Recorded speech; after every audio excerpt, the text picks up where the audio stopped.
If your target audience isn't listening, it's not their fault, it's yours. Seth Godin. You're listening to Writing Roots, brought to you by Aspen House Publishing.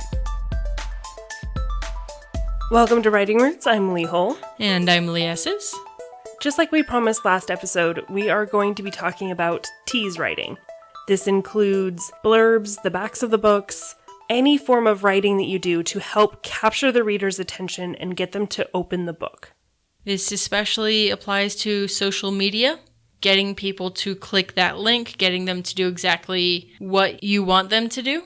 And if you aren't an author, but you work with words for a living, this is a great episode to be listening to because this is a very valuable skill set no matter where you are. There is a difference between a tease and a blurb. Teases are those little previews that you see on social media posts, websites, ads, to prepare for the launch or to continue the hype afterward. Oftentimes, I like to use questions. What would you do if the fate of the world was in your hands? As compared to a blurb is such and such first name, last name, is a news reporter, and then gets kidnapped by aliens and has to convince the world that it's true. The blurb actually explains some of what's going on in the book. It gives a preview of the plot to interest the readers. Both of these things are used to help grab attention, to help the reader want to open the book.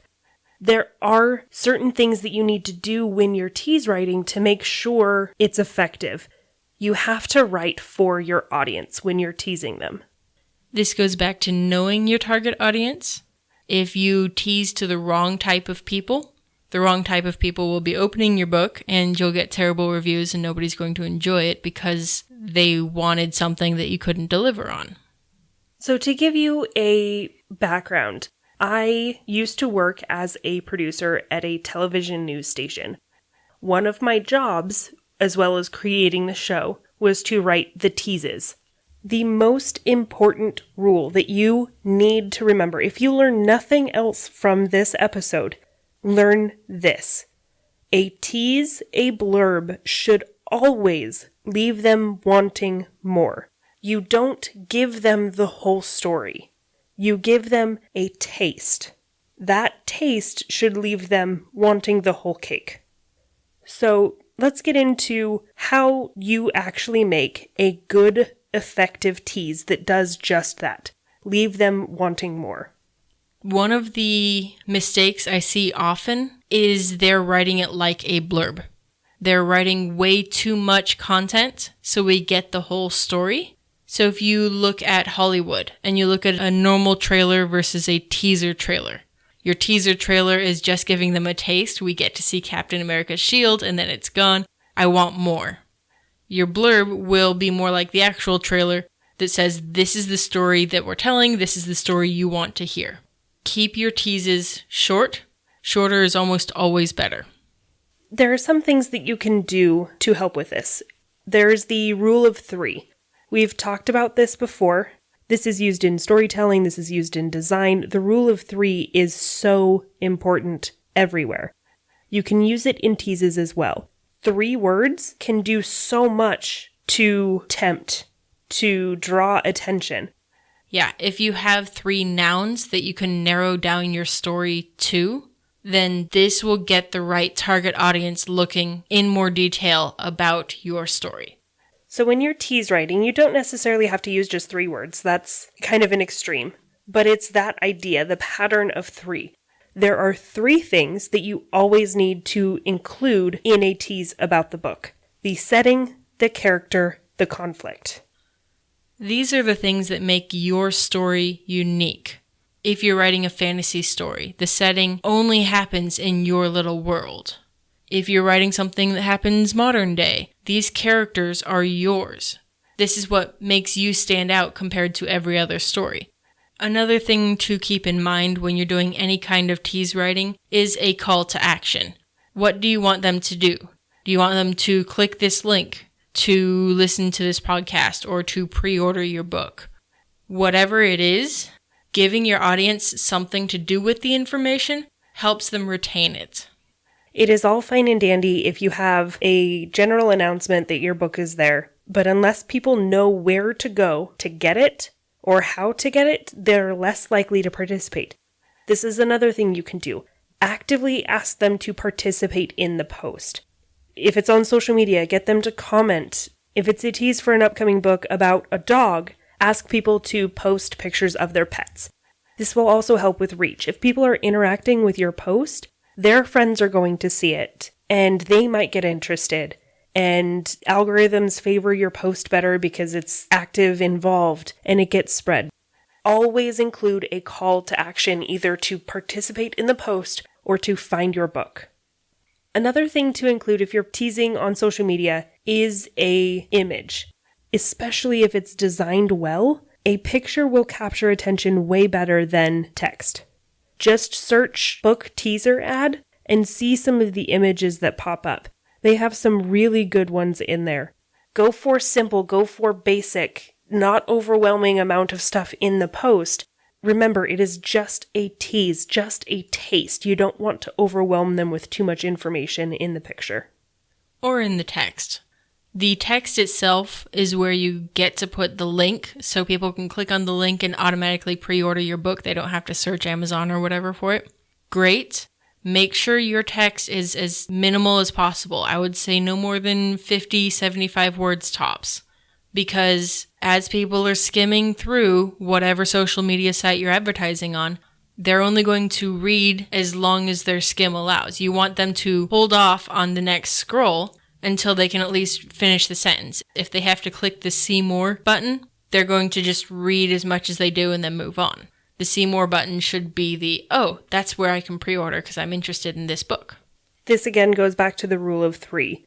3 short sentences is all you really need. A quick 1 sentence to tease the story, 1 sentence to introduce your name and the name of the book, and then 1 to do the call to action and the release date, plus the link.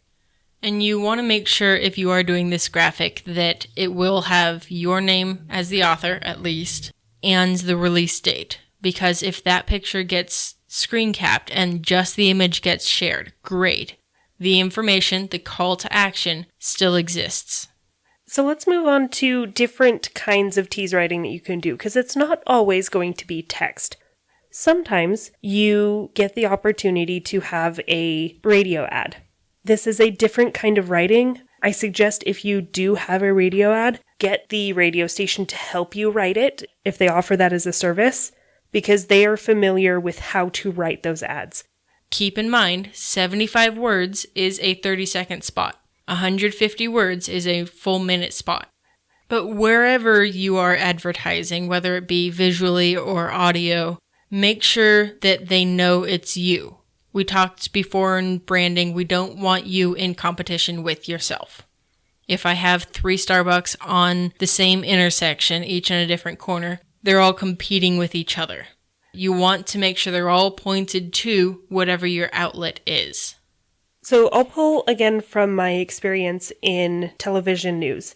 The branding that we had in news was a key phrase that we said consistently across all of the show, all of the teases, all of the ads. It had the same phrase. This is a kind of idea that you can include in all of your advertising. A simple phrase, those 3 words, that key thing to brand across your visual ads, your word ads, your audio ads, and make it relevant to the story. Like Game of Thrones, winter is coming. That's a really good branding opportunity for them to tease future episodes or future books, because it encapsulates the idea of more is to come, but very branded because it was a phrase in the book. So as often as possible, use the imagery from your cover in whatever advertising you're doing. If it's in a magazine, if it's on social media, whatever. That image for your book is your brand. You want to make sure when they see your book cover in the bookstore that they associate it with the marketing efforts that you've done. And to kind of wrap things up here, when you've gotten it written, don't post it right away. Don't publish it right away.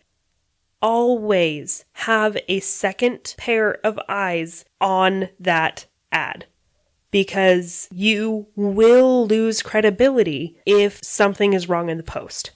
Especially if your target audience is as infatuated with the English language as I am. You can easily discredit yourself permanently in my book by not making sure mom has read the ad.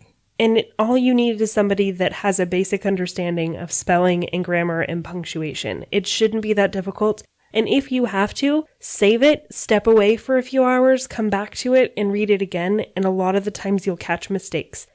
Trust me, I know I have written so much tease and internet content in my lifetime through my work that it is always possible to have a mistake no matter how good you think you are. Have someone look at it so you don't lose your audience's trust. And you'll notice if you go back in our episodes or as you listen in the future, we will be giving teases in natural places. We'll be talking about, hey, if you want more on the rule of 3, we have an episode back in January, have fun. We will also tease to our Facebook page if you want to participate in polls.